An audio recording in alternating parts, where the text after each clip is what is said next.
Now get the guns, the drugs from my generation. I'll take the fall, the saints, and across the nation. And it's a sex, the gods, the fakes, the fraud, they're messing with me.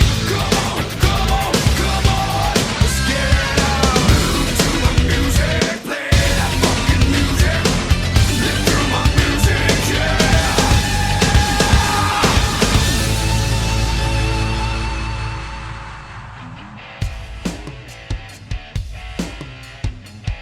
Welcome to the 29th of April 1996. It's that time of the week again where we go back and watch WWF Raw and WCW Nitro and relive another Monday Night TV ratings battle.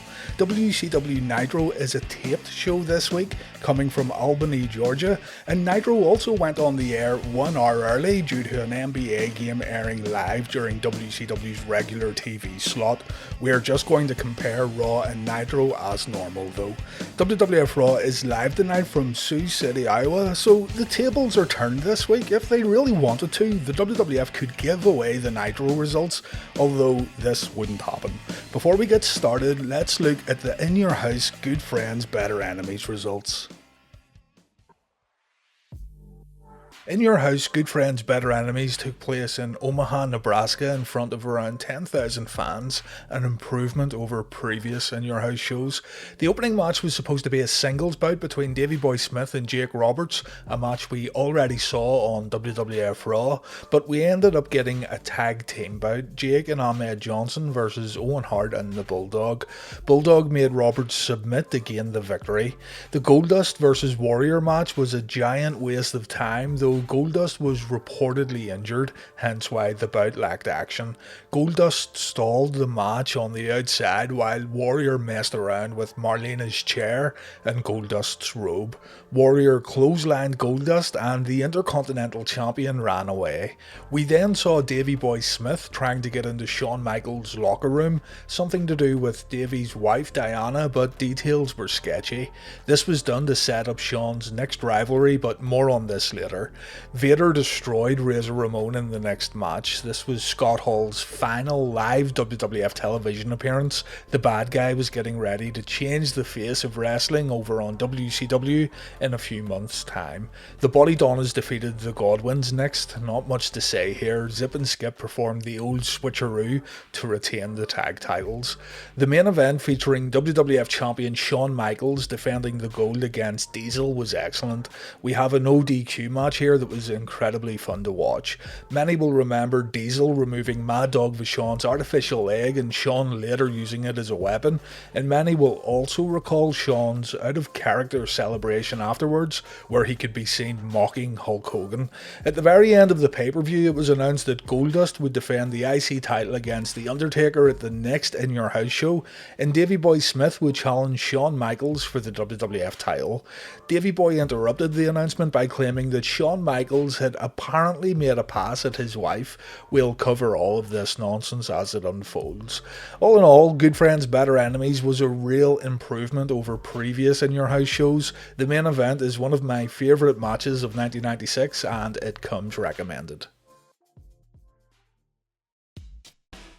Raw kicks off with footage that was caught after Good Friends Better Enemies came to an end. We see Davey Boy Smith coming out to confront Shawn Michaels, but he's stopped by officials. Apparently, Shawn had tried to get down to business with Diana Smith, and Davey, of course, wasn't too happy. Over on Nitro, Bishcoff and company remind us that the Giant will get a title shot tonight against Ric Flair.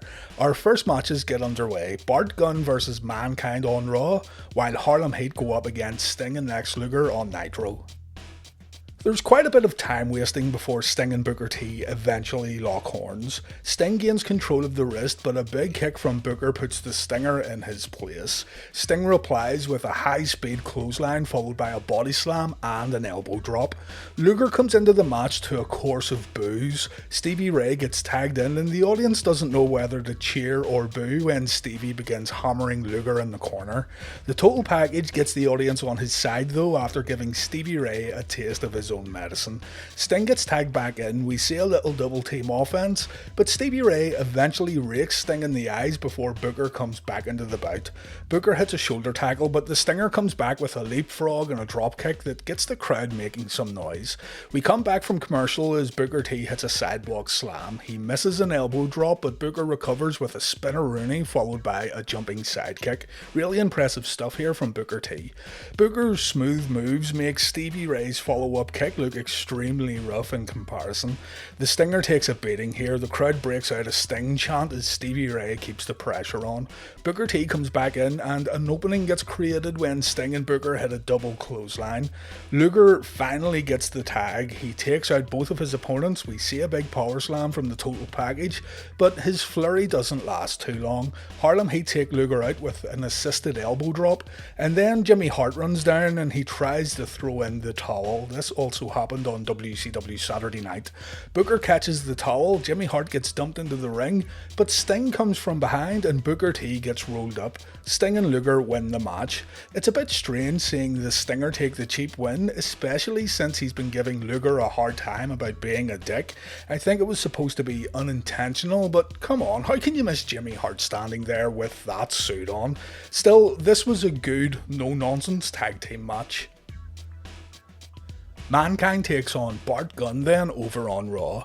Gunn looks a little freaked out by Mankind as the bell rings to start the match. Foley starts off with some big right hands followed by multiple strikes in the corner.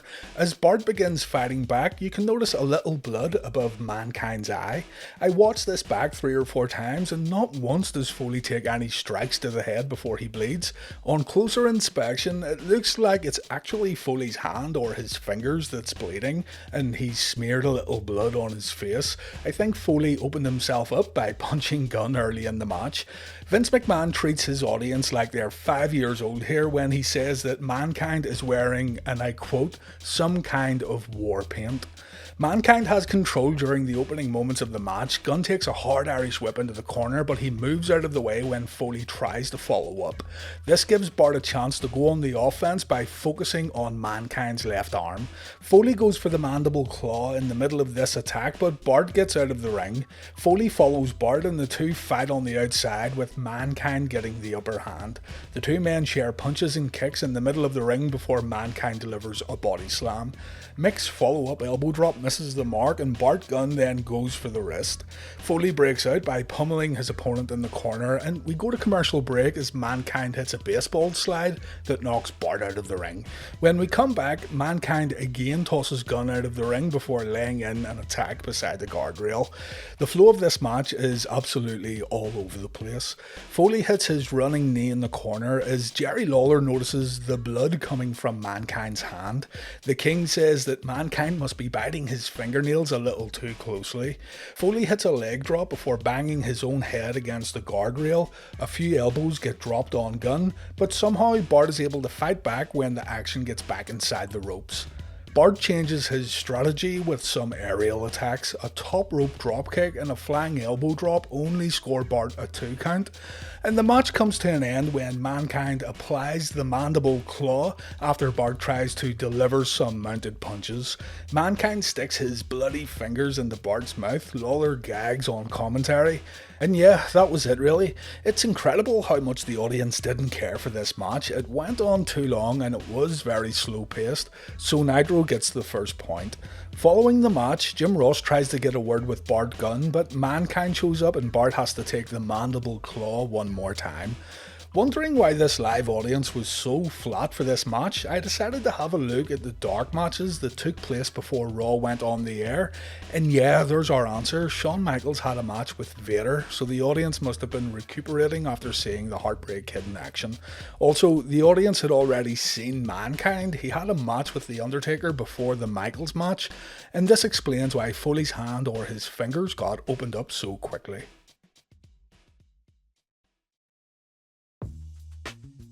We have Stone Cold Steve Austin versus Scott Taylor on Raw, while WCW give us another tag team match, the Steiner Brothers versus Scott Norton and Ice Train, better known as Fire and Ice. It'll be interesting seeing how this tag team match plays out. There'll be fans out there who have never heard of Ice Train, and while the big man was a little clumsy at times, he was still very agile for a guy his size. Train revealed recently that Vince McMahon tried to sign him on 2 separate occasions, but because Ice Train was used to guaranteed money with Turner, he was never comfortable moving to the WWF without a similar monetary guarantee. Ice Train and Rick Steiner start things off. Rick brings Train into the corner and he gives a clean break. Train shows off some of that agility next by performing a leapfrog followed by a big power slam on the dog-faced gremlin. Ice Train then sends Rick from corner to corner. Rick reverses with an impressive German suplex and both men tag out. The insane power of Scott Steiner gets put on display when he hits an exploder suplex on Scott Norton, followed by a belly-to-belly. Norton is getting thrown around here like he was nothing. Scott goes to the top rope, but Norton catches his opponent, leading to a press slam, followed by a few clotheslines. Rick gets tagged in, but a big shoulder tackle takes Steiner out. Ice Train comes back into the match. He takes out both Steiners with an arm drag and a clothesline, and then we see a little bit of that clumsiness when Train hits a big boot on Scotty Steiner. The match closes when Scott goes for a butterfly suplex, but Norton sends Scott over the top rope, nearly decapitating Big Papa Pump in the process. Rick then hits the Steiner line on Ice Train, and the Steiners score a pinfall win. It was a very short match, but it was very hard-hitting. Savio Vega comes out to provide commentary for Steve Austin's match with Scott Taylor. Vega is going to challenge Stone Cold to a Caribbean strap match at May's In Your House event. Steve Austin brings Scotty 2 Hotty into the corner and Scott takes a beating. As Savio Vega talks about whipping Steve Austin in the strap match, Stone Cold pulls off a Cesaro swing, again showing how diverse Steve Austin's offense was during this time period. Austin hits a second rope elbow drop while Jerry Lawler and Savio Vega argue at the commentary table, and Jerry Lawler calls Savio Vega burrito breath. Scott Taylor isn't getting a chance to do anything here as Steve Austin continues the assault. Savio Vega is getting equal TV time, and it's really annoying how the camera cuts back and forth. Austin ends up putting Taylor away with the $1 Million Dream, and the match is over just like that. Savio challenges Austin to the strap match. DiBiase and Austin say no, and Vega whips Austin on the back as Raw goes to commercial break. It's another point for Nitro here. The Steiner tag team match had some seriously impressive power moves that were fun to watch, while the WWF failed to keep the focus on in-ring action. We've got an in-ring promo next on Raw that features Davey Boy Smith, Diana Hart, Jim Cornette and Shawn Michaels, while Mean Gene Okerlund interviews Ric Flair on Nitro. Flair tells the wrestling world to pay attention when the Nature Boy speaks. Mean Gene asks Flair about his upcoming match with the Giant, and Ric Flair says he isn't worried about his match later. He has Woman and he has Mrs. Macho Man at his side, so he knows that he's already a winner. The Nature Boy asks Woman who the bigger man is. Woman says that Flair is definitely a bigger boy than the Giant, and Miss Elizabeth also says that the Giant isn't anywhere near the man that Ric Flair is. It's standard stuff here. I always enjoy Ric Flair's promos, but I'll also admit when things don't have much substance, and this one had very little substance. Over on Raw, we're going to start building towards the next pay-per-view main event. Davey Boy Smith, Diana Hart and Jim Cornette are in the ring. HBK comes out, and the first order of business is to talk about Shawn's match with Diesel at In Your House. Shawn said that no one believed that he could beat Bret Hart in a 60-minute Iron Man match, but he did it, and no one believed he could beat Diesel in a no disqualification match, but he did that too.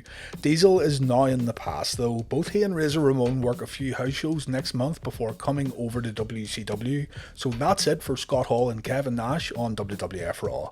Anyway, Jim Cornette interrupts Shawn Michaels by calling him a dirty pervert. Footage is shown from the Bulldogs match at In Your House where a WWF producer requested that Diana Hart left her seat to go backstage, and Jim Cornette says that this was HBK's doing. Shawn got Diana Hart backstage and he propositioned her. Cornette calls Shawn a sleazebag before Jim brings in Diana, the woman who Shawn tried to deflower. Jim Cornette's words, not mine, by the way. Jim says that this sexual deviant Shawn Michaels tried to put his hands on Diana's most private parts, and HBK can't believe what he's hearing. Cornette was awesome here, by the way. Diana says to Shawn that she knows HBK wants her, and Shawn tells Diana not to flatter herself. Diana then slaps Shawn. HBK says he now knows who wears the trousers in the Smith family, and a fight breaks out between Davey and Shawn. It's a point for Raw, thanks to Jim Cornette here. Quick side note, apparently Davey and Diana weren't happy with this storyline. It's been reported that Davey was all for it to begin with, but as time went on, both he and Diana would complain about it. It's been said that the other Hart brothers swayed Davey's opinion about the whole angle. A video airs on Nitro that says our world is about to change. The words "blood runs cold" is shown on the screen as some kind of portal opens up while frosting the screen. Whatever this is, it's coming to WCW, and I can't wait to find out more next week. WWF Raw presents the New Rockers versus the Godwins, while Nitro gives us a parking lot brawl between Fit Finlay and Lord Steven Regal. The parking lot brawl starts up right in the middle of the fight. Finlay is in control. The Belfast Bruiser goes to kick his lordship, but Regal ducks out of the way and Finlay's boot goes through a car window. Finlay then grabs a cinder block, but Regal dodges the attack, resulting in Finlay's head getting grinded on the block. Finlay attacks Regal with a tire before using a car bumper to his advantage. Everything looks really stiff here as Regal takes a beating.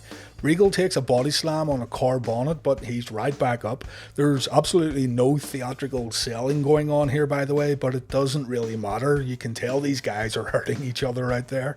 Finlay chokes Regal with a seatbelt, and then the guys take turns at avoiding each other's attacks beside a car window.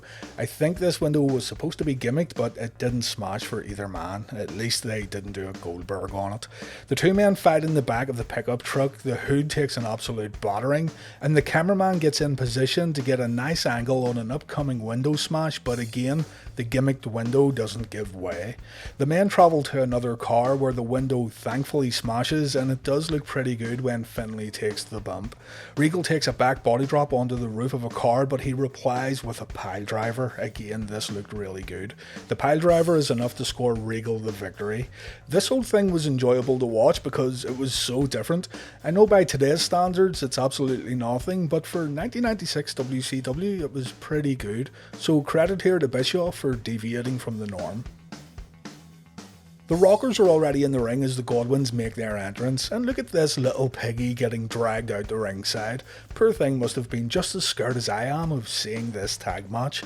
The winners of this bout are going to get a title shot against the Body Donnas. As the match gets underway, Sunny shows up via split screen. She says the Godwins smell bad and the Rockers are dumb and dumber. Sunny then says she's going to come to ringside for a closer look. Marty Jannetty is outsmarting Phineas inside the ring. Marty applies a reverse headlock. Phineas sets Jannetty on the top rope, but Marty once again outsmarts the Hog Farmer. This eventually leads to the Rockers double teaming Phineas behind the referee's back, but Phineas makes a comeback, leading to Marty and Cassidy running out of the ring.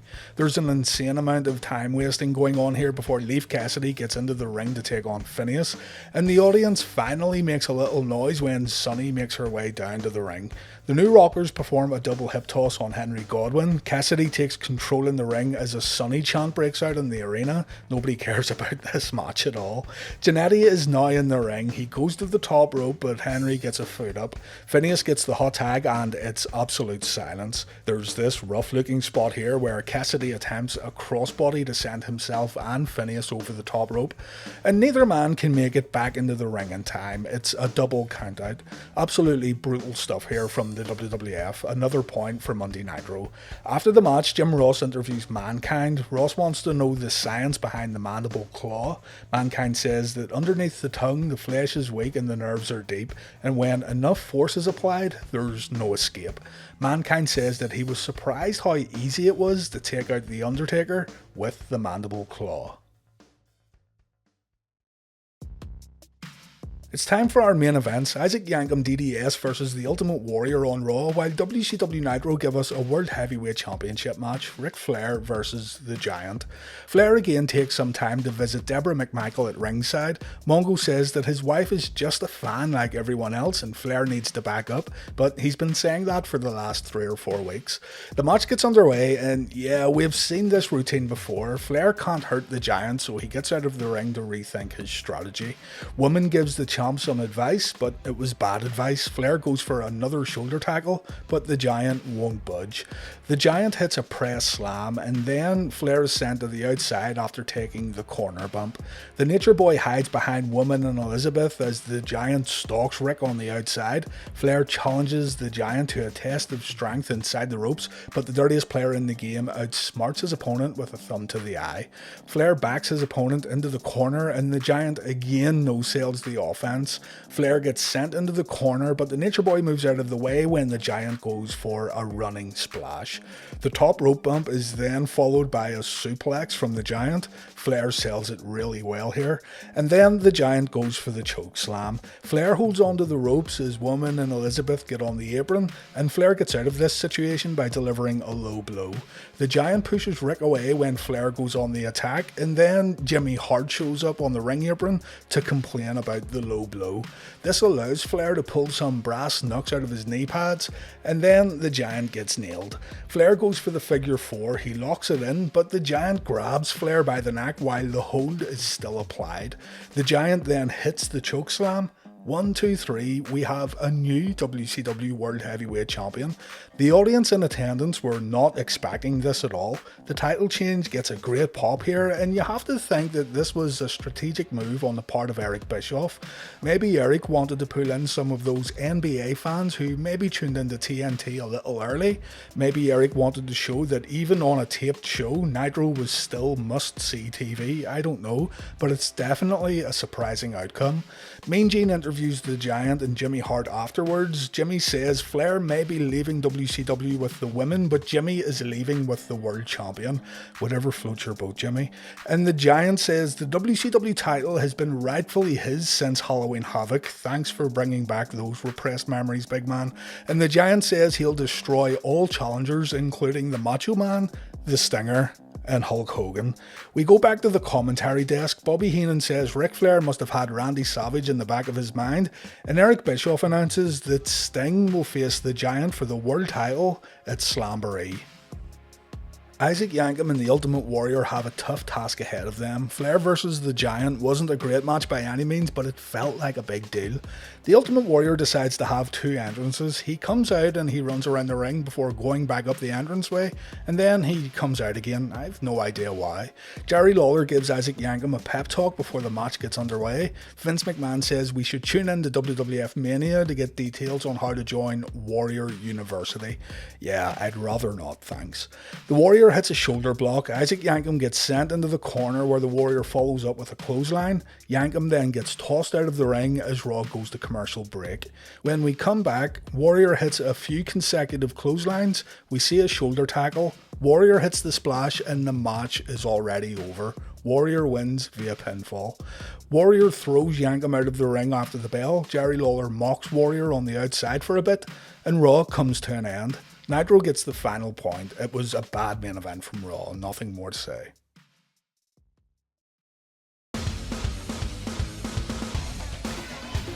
Harlem Heat, Sting and Luger put on a fundamentally sound tag match to give Nitro their first point. Another tag match from Nitro earned the next point when the Steiners stepped into the ring with fire and ice. Jim Cornette's mic work scored Raw the 3rd point, while Steve Regal and Fit Finlay secured the next point with their parking lot brawl. Finally, the world title change on Nitro secured WCW the last point. Warrior versus Yankem just didn't deliver at all. Nitro wins this week's Reliving the War, meaning our overall scores are 13 points to the WWF, Nitro leads with 14 points, and we've had 3 ties. Raw once again got the win in the television rating, scoring a 2.9 over Nitro's 2.1.